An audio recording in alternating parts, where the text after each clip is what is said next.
All right, so Dana. Yes. I mean, lead musician, musical director, so many things in so many ways for so many years for the group Point of Grace. In fact, backstage we were kind of joking with Michael Passons that he was the fourth member of Point of Grace. True. But in reality, if there were to be a fourth member of Point of Grace, that's you.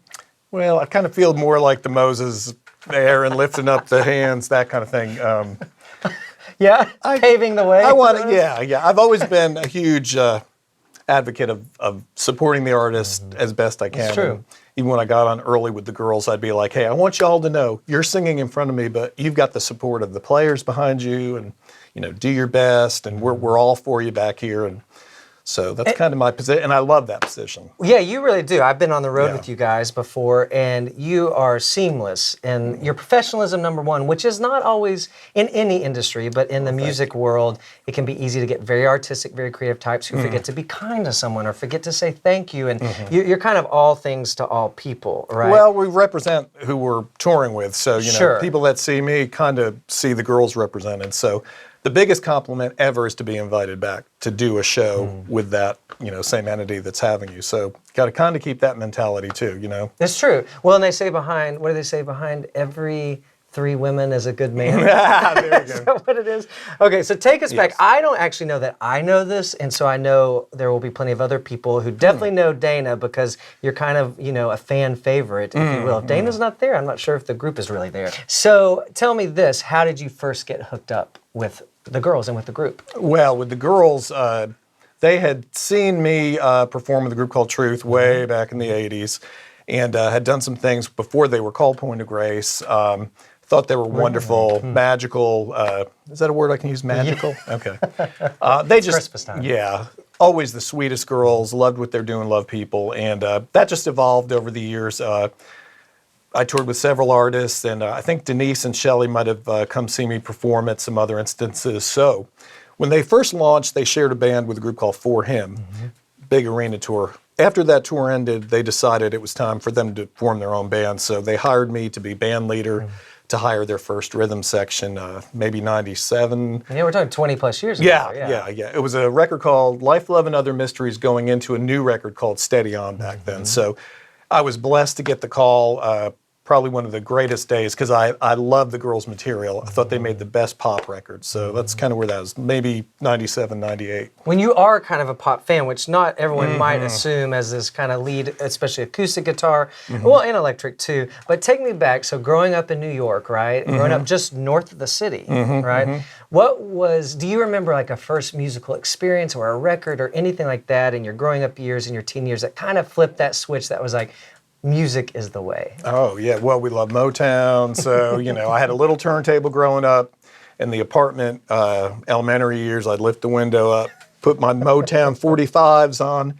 My mom was a frequenter of a bar and knew the owner. So she got to pick some of the 45s in the jukebox.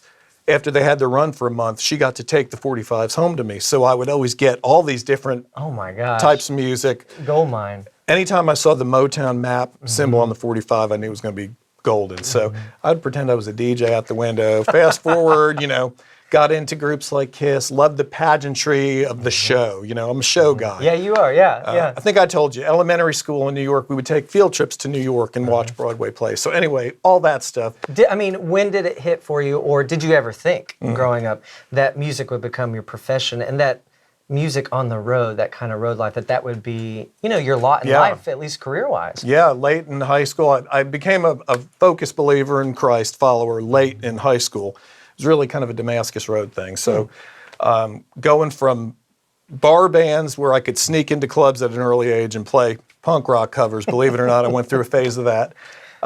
Just finding my faith really strong. I got into some Michael W. Smith and some things like that.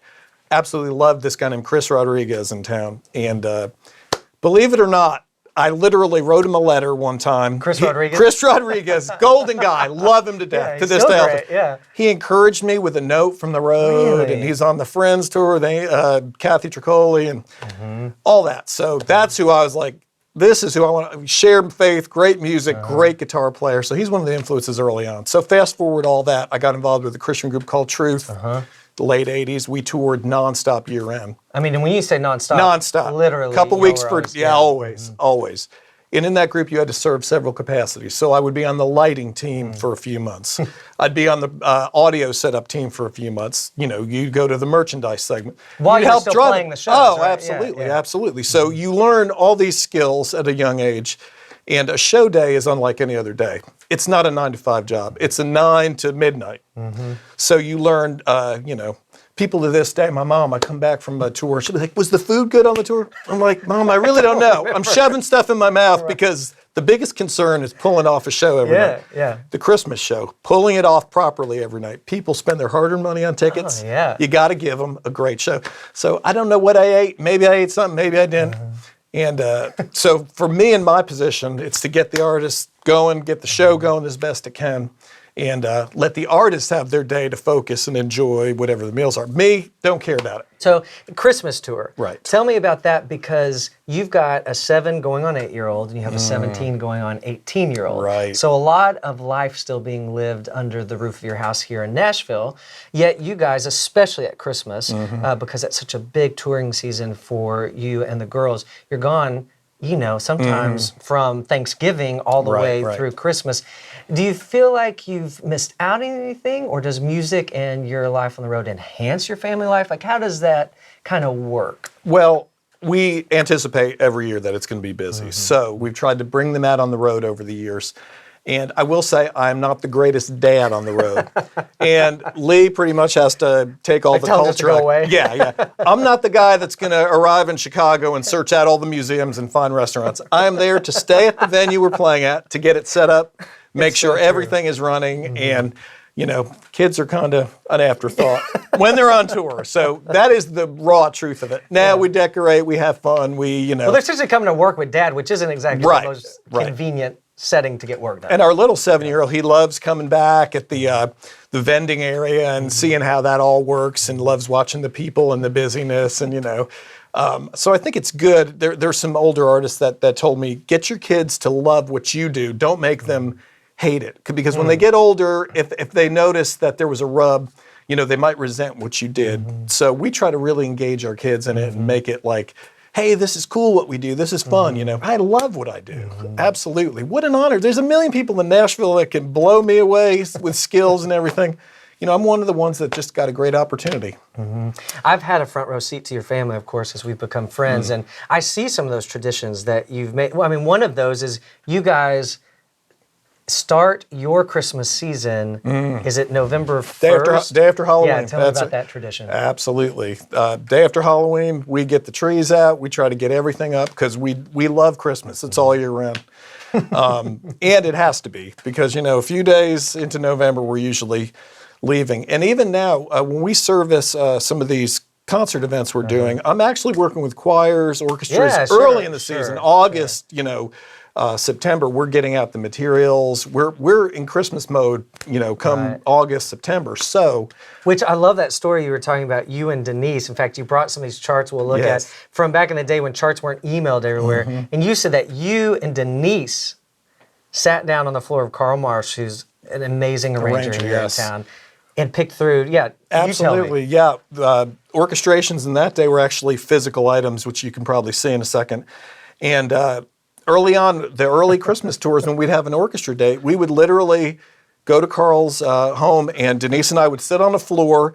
We'd have to sort out all the different parts for the orchestras, like, you know, 5 first violins, 5 second, 3 piccolo charts, and just a huge amount of paper. Choir, same thing. We'd have to get all the choir arrangements, physical paper. I go to FedEx, get them to the venues we were playing. This just blows my mind. Yeah. We took studio time, and I had a couple of the great studio singers in town, Kirk Kirkland and Lisa Cochran, record the male and female vocal parts for choirs. We'd send them CDs and cassettes, so that the choirs could learn. So it was a very painstaking procedure, and when you're depending on snail mail, a lot of follow-up, like, hey, just making sure you got that 20 pounds of paper, you know. And we still use some of these to this day. So they're Yeah, I mean, some of what's stamped 1998, 1999, and they have little marks in them and things. So it's kind of fun to hang on to that stuff too. I just love the work ethic that goes into. We get to sit in an audience, enjoy a show that top to bottom is seamless. It allows us to be comfortable. It allows us to be in the company of music, which we know is a great friend to many of us, especially in our spiritual lives. Music is such a connector. And I love to hear about people's work ethic. I love, when we were preparing for this Christmas special, Denise, I was so shocked. She was one of the ones giving me music with parts and stuff and trying to figure out this and that. She's the taskmaster. She is. Always has been. She cares about the show. She cares about the programming of the show. The narrative, very focused. I love her work ethic. And she is the most bubbly personality, but when it's time to get to work, you get to business. It's time to get to business. And Denise is just one of the most musical folks, very unassuming. And there's a great song called Emanuel. I remember hearing that for the first time, calling her on the phone saying, it's one of the greatest vocals ever. And, I think for an artist to hear that from a fellow musician, many have said that's one of her best pieces she's ever recorded. Means a lot to her, and she works her fanny off all the time, all year round. It's easy to see a pop group like a vocal trio and think they kind of they need to look pretty, look the part, get up there, hold their mic, sing their part, and they're done. But to know, and that's probably what's even kept you so integrated and a part and wanting to be a part for so long, is that they're meeting you in the middle with their musicianship. It's not just you trying to drag them along, but it's this real marriage. Speaking of marriages, so much of your life has been lived, obviously this far, on the road, and so then some of the most significant moments in your life, of course, intersect with your life on the road. One of those being you're married to one of the group members, Leigh. Life and wife, yeah. Yeah, that's right. So how did you meet Leigh? Leigh and I traveled in that group I was talking about, Truth, many moons ago, and she came in as a vocalist that had usually 3 female, 3 male vocalists on the line, and then a rhythm section and a brass section. So she came in. You were already playing. I was already playing. You're not allowed to date in the group. Weren't. Everybody snuck around and did it. And I get it. You got 1 million guys and 3 girls, and but she just caught my eye early on, and I just could not leave her alone. And literally, we kind of got booted out of the group.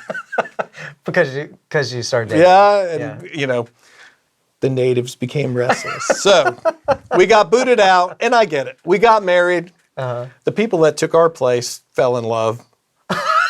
They get married, so the director calls us back and says, can you guys come back now that you're married? That's exactly right. So we went back for a few years. Great time. Yeah. Great work. We learned all of our, life skills out there and just, how to put it to the grindstone. And Leigh did some of her early recordings through that group that are still available today. Some wonderful pieces that I know people have enjoyed over the years. Yeah, and still do. Yeah. It's amazing to hear. I think we assume that everyone would know what goes on in life of the road because it's so much a part of the fabric of who you are now and how you work. But I think it's really interesting and fascinating to kind of get a sneak behind the curtain.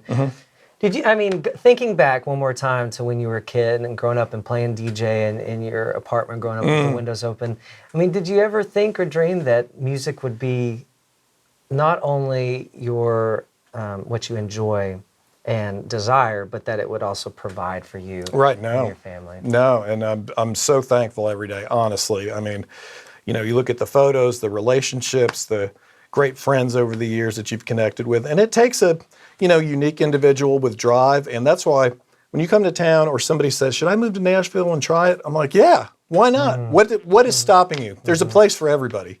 I always encourage young people, whatever. You think you got it? Come on, give it a shot. You never know, So it's a lot of work, but, when you're doing something you love, it's a no-brainer. So, yeah. Well, we're grateful to have you be the 4th member. We're glad you're a part of Point of Grace, because without you, it would not happen. Right. Well, we're thankful, and I love the girls. And again, it's over 25 years maybe, and they're just precious. And I've seen them behind the scenes. I've seen their generosity with folks. I'm just amazed at the energy and good spirit that they have through a day. And they are fun. They are fun. Shelley is a comedian. Leigh is a comedian. They get Denise going, and everybody feeds off of the energy, Yeah. So, but like I said, when I'm on a show day, it's not about anything but for me personally, I've got to make sure their accommodations and that the programming is going off without a hitch. That's the most important thing to me. We got multimedia now. We've got so many cogs in the wheel that have to fire on all cylinders. Sure, yeah. You know, people think the fun and games comes after the tour when you reflect back and you have the stories of when the bus got stuck. Or when you all went on a day off to eat a delicious Mexican meal about 10 years ago, and the entire crew, which I knew, the second batch of salsa came, and it had a little bit of a zing to it. Dang. Yeah, so that night, all the crew is in the hotel. 2, 3 o'clock, everybody starts getting very sick. And we literally were down about 3 days. Literally, the lighting director calling for cases to be put in position, laying on a pew. Me, we had to do promo tour. I'm dizzy. I'm picking up my guitar, just anchoring, hoping I can play. I mean, is that a fun story? I don't know. But these are the battles. Merry Christmas. Merry Happy Christmas. holidays. Merry To Christmas. set the record straight, since earlier we caught you when you were busy setting up Very for a busy. show. Yes. What is it like touring with your wife? Oh, well, it's absolutely fantastic. And that's all we know is Different than touring. before. It's absolutely all we know. And people that know us, I mean, the girls, you know, we're not one of the couples that get into it a lot. You know, we have our opinions about some things, but we have a great time. And it's weird because I don't know what it's like to not be with her. Sure. Our other couple friends are like, oh, I couldn't be with my wife 24/7. I'm It's like, true. And I don't think they could, some of them. yeah. You know? I'm like, well, that's all I know. So I love it. There's nothing better. And I'm thankful that the other girls in POG have kind of given us our time and space to, you know, react. So you learn your parameters over the years. Yeah. You know, we've had a lot of good fun over the years. Yeah. So Yeah, well, more fun to be had. much more fun. Absolutely. Good times. Keep it rocking.